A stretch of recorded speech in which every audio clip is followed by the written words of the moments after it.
চেয়ে আরো কয়েক গুণ খারাপ। আপনারা যারা বিএনপির সেই বদমাশি, সেই অপরাধ, সেই গুন্ডামি, ডাকাতি, দেশদ্রোহিতা ভুলে গেছিলেন, আজকে চলুন আবার বিএনপি মনে করে দিয়েছে। চলুন বিএনপি দেখুন, বিএনপির ভেরিফাইড পেজ থেকে খালেদা জিয়ার সেই বদমাশি, সেই নষ্টামি আজকে আবার তারা সামনে নিয়ে এসেছে। আপনারা জানেন 1975 সালে বঙ্গবন্ধু শেখ মুজিবুর রহমানকে সপরিবারে হত্যা করেছিল বাংলাদেশের কাওয়ার্ড মিলিটারির প্রত্যক্ষ এবং পরোক্ষ মদদে। সেই হত্যাকাণ্ডে বাদ যায়নি শিশুরাও।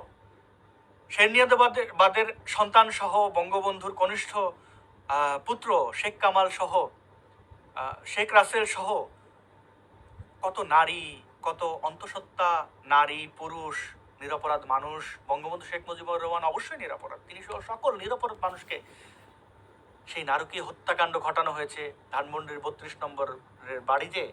আর সেই ঘটনায় নির্লজ্জ খালেদা জিয়া নিজের 5-6টা, এই মহিলার তো জন্মের ঠিক নাই, 5-6টা জন্ম, তার পাসপোর্টে এক ধরনের জন্ম, তার বিবাহ সনদে এক ধরনের জন্ম।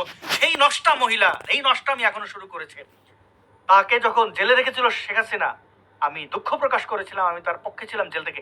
এই নষ্টা মহিলা, এই 12 ভাতারি বলবো তাকে আমি, কারণ যে বঙ্গবন্ধু শেখ মুজিবুর রহমানের নৃশংস হত্যাকাণ্ডের দিন উল্লাস করে জন্মদিন পালন করতে পারে, জন্মদিন সেদিন কারোর হতেই পারে, কিন্তু এইটা তো উদ্দেশ্য প্রণোদিত ভাবে একটা হত্যা, ভয়ঙ্কর হত্যাকে শুধু জাস্টিফিকেশনই না, সেই হত্যা নিয়ে তিরস্কার করা একজন সাবেক প্রধানমন্ত্রী হিসেবে এই নষ্টামি কিভাবে করে, এইটা হচ্ছে বাংলাদেশের রাজনীতি।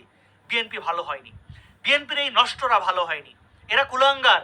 দেখেন এখানে সাইন টাকার সিনিয়র যুগ্ম মহাসচিব বাংলাদেশ জাতীয়তাবাদী দল রুহুল কবির রিজভী, এদের লজ্জা হয় না? এদের লজ্জা হয় না? এই তারেক রহমান এই নষ্টা মহিলার সন্তান, আমি নষ্টা মহিলা বলবো, কোথায় তার ওই চরিত্র না? ফালুর সাথে শুয়েছে, সারা রাত মদ খায়, ওটা নিয়ে আমার কোনো আপত্তি নেই।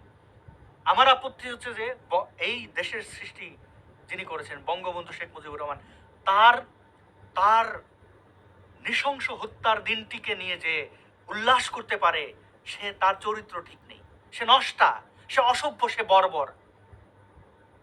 খালেদা জিয়ার মতো অসভ্য হলে শেখ হাসিনা তাকে গ্রেনেড মেরে ফেলতো, তাকে তো জেলে রেখেছিল, ভালোই করেছিল, আজকে সে এই নষ্টামি করতে পারছে। শেখ হাসিনা তো এর চেয়ে অনেক ভালো। এই হচ্ছে বাংলাদেশের রাজনীতি। আপনি কি বলবেন? আপনি কি বলবেন?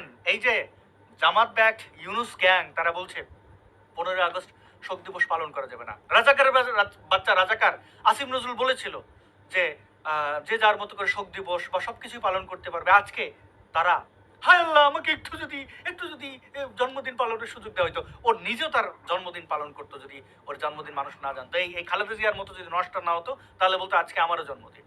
এইটা হচ্ছে বাংলাদেশের রাজনীতি।